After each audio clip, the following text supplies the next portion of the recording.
As you learn about the narcissistic pattern, it's also wise to reflect on the much healthier alternatives. Now, below you're going to find a link to my new extensive course called Ready, Set, Connect. It addresses both the mindset and the skills involved in gratifying relationships, and I hope you'll find it to be quite therapeutic.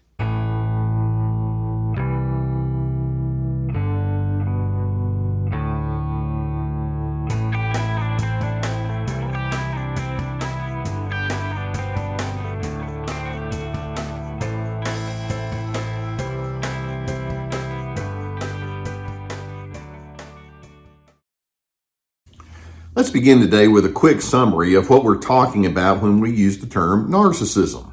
Let's keep in mind that when a person is in the narcissistic pattern, they're very self-absorbed. They're enamored with themselves to the extent that they have little to no use for you, meaning there's a low level of empathy.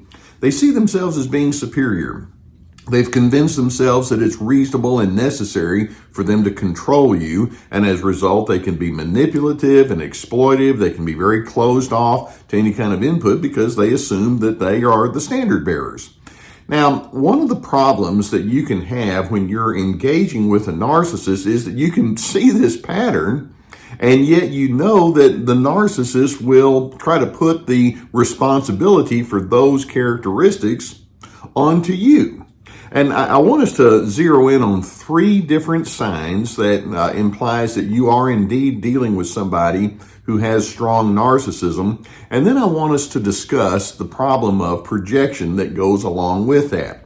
Now, when I talk about the signs, let's make sure that we speak in a precursory kind of way. All of us at some level or another can have those moments where we're selfish or we're controlling or we are defensive, and healthy individuals they can see it, they recognize it, they acknowledge it, and then they take responsibility for it. They do something about it. Narcissists, however, they have those characteristics and they just keep pushing forward with it. They never make the adjustment and they certainly don't take responsibility. And so there are three words that we can use that describe their ongoing approach toward you. It's simply the word troubled, afraid, and dissatisfied.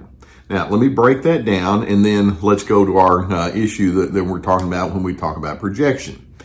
When we talk about narcissists being troubled, I want you to think in contrast to some of the words that we would use that would describe someone who is in an actualization mode. Actualization is a nice psychological term for maturation. When we talk about people who are becoming the person they were actually intended to be, they're maturing, we think in terms of words like contentment or peace or love or self-restraint.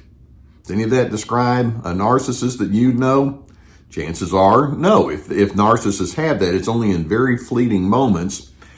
Early in a person's development, this includes you, this includes me, this includes that narcissist, we need to know that even though the world itself may generate some conflict, we have certain healthy zones that we can go back into. There are places that we can go into that feel safe. There are people that feel safe. There's kind of okay, I know that there can be some strain and tension out there. And even in spite of that, I also know how I can go back into my own place of peace. And so it's not going to define me. And as a result, as we develop, we need to learn how to find that within ourselves. For example, we need to be trained to understand why we feel what we do, what our options are as we engage with people around, what our definition of success would be, and then we need to learn how to live inside our own definition of self, and hopefully we can engage with people who will say, well, I'd be glad to reinforce that with you. Narcissists, however, have a sense of trouble in their life. They're very troubled because they don't feel safe in this world. They don't feel like they have their havens that they can go to, and as a result, there's this ongoing gurgling irritability and agitation on the inside of themselves, which then takes us to that second word. They're troubled, but they're also afraid, and this is a chronic, ongoing kind of thing. There are times even in healthy lives that we need to have a certain healthy fear of people out there. There's just some people that you need to be wary of because they're not trustworthy. But narcissists, they show their fear by their chronic defensiveness. Do you ever feel like you can talk with a narcissist about legitimate or substantial matters and know that they'll be open to you? No, instead, narcissists in their troubled mindset constantly have these walls of defensiveness up. They're constantly blame shifting. They're constantly justifying or rationalizing or throwing it back on you. I call that the boomerang form of communication. They can't stand the possibility of someone seeing them as fragile or incomplete or inadequate, and as a result, they're constantly defending themselves against the potential for being falsely labeled. And it's like, okay, understand that we can have some fear, but theirs is chronic, as evidenced by their ongoing defensiveness and their unwillingness to receive input and to engage in an open-minded, harmonizing way with other individuals.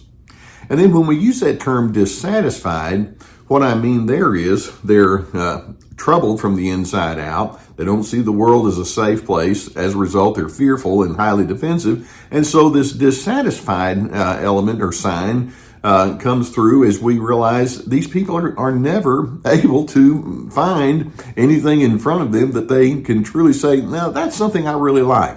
They're constantly critical. They carry an ongoing pattern of agitation and annoyance and irritability. They hold on to resentments very easily. Many of them hold to strong feelings of contempt towards the world out there, specifically you. They can be stubborn. They're trying to manipulate the world into being what it is never going to be. They can be demanding. All of that implies, I'm never satisfied. Now, we can see that we have the core ingredients of narcissism. We have these three elements. They're troubled, they're afraid, and they're dissatisfied. But instead of a narcissist saying, I need to come to terms with this, what they do is they remain in their defensiveness and they go straight into their favorite defense mechanism, which is projection. And basically, when we talk about projection, we're talking about them seeing in you their own unfinished business. And they, rather than looking at themselves, it's like, the problem is you're troubled and you're afraid and you're dissatisfied and you're controlling and you're manipulative and all the rest. And I'm hoping that you can see that this is something that's going on that they're trying to make you responsible for, but in fact, no, this is their own unfinished business. Now, there are four primary elements of projection that I want you to be aware of. First, when a person goes into projection, when that narcissist is projecting toward you, the first element is they're in denial. They deny their own glaringly obvious dysfunction. Second, they're using what we might refer to as shame dumping. Okay, they have shame in their own lives. They see that the world that they live in is not clean, it's not good, and so rather than saying, I need to take a look at my contributions, no, they dump their feelings onto you, and so they basically say none of this would be happening if it weren't for you. And then third, they will bully you with gaslighting. And when we say gaslighting, they want you to feel confused about your perceptions and about your conclusions and about your interpretations of life. It's like, no, you never do get it wrong. And so if they can keep you in a state of confusion, then that means they get to run the show. And then a fourth element that goes into their projection is they desperately want to set you up to respond poorly to them as proof of their superiority. And so they'll goad you and they'll try to poke you until you finally say, stop it, quit it. And then they say, see, you have an anger problem now. And so all the while, they're the ones who have the strongly narcissistic ingredients. They're troubled, they're afraid, they're dissatisfied. And then to top it off, they project it all onto you, and you're the problem. It's crazy, isn't it? But I'm hoping you can see what we're dealing with, because the more onto it you are, then the more it's like, wait a minute.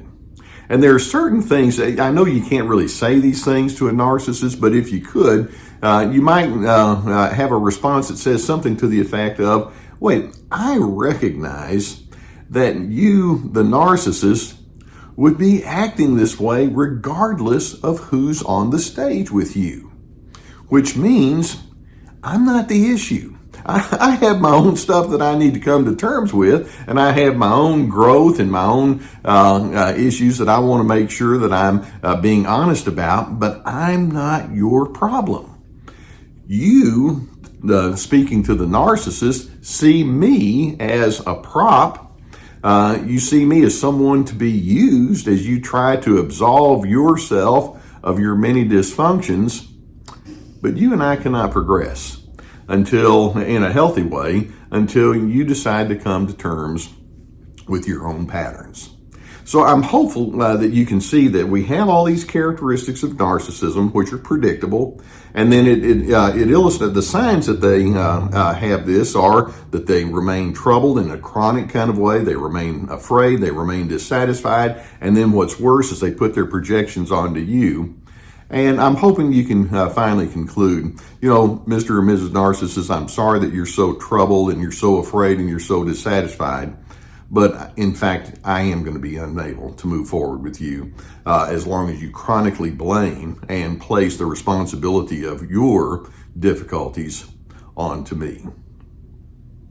And I hope that videos such as this can give you a good understanding of what you're dealing with. I'm trying to bring my world of psychotherapy into your world so that you can understand the things that I've worked with individuals for decades.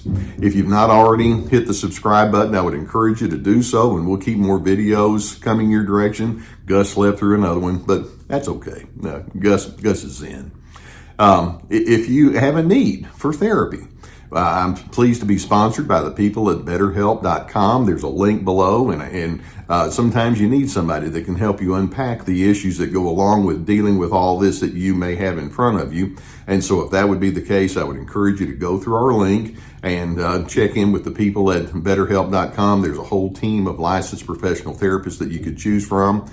In addition, I have my therapeutic courses, and they each have multiple videos, written materials that will be yours permanently, and guided questions that will take you into a therapeutic direction. Ready, Set, Connect, about having good connection skills. This is me, about having boundaries. Free to be, finding yourself despite the controllers in your life. We also have my podcast for those of you who are in the podcast world. We have my books and other resources. Narcissists truly are predictable, and they truly are troubled and afraid and dissatisfied. But I'm hoping that when they come at you with their projection, you can say, no, wait a minute, I'm on to it. I'm responsible for me. You're responsible for you. And even though they can't take responsibility for their side of the equation, I'm hoping you can be someone that anchors in dignity, respect, and civility. And as a result, you're able to find that place of safety, and you're able to be a person of peace.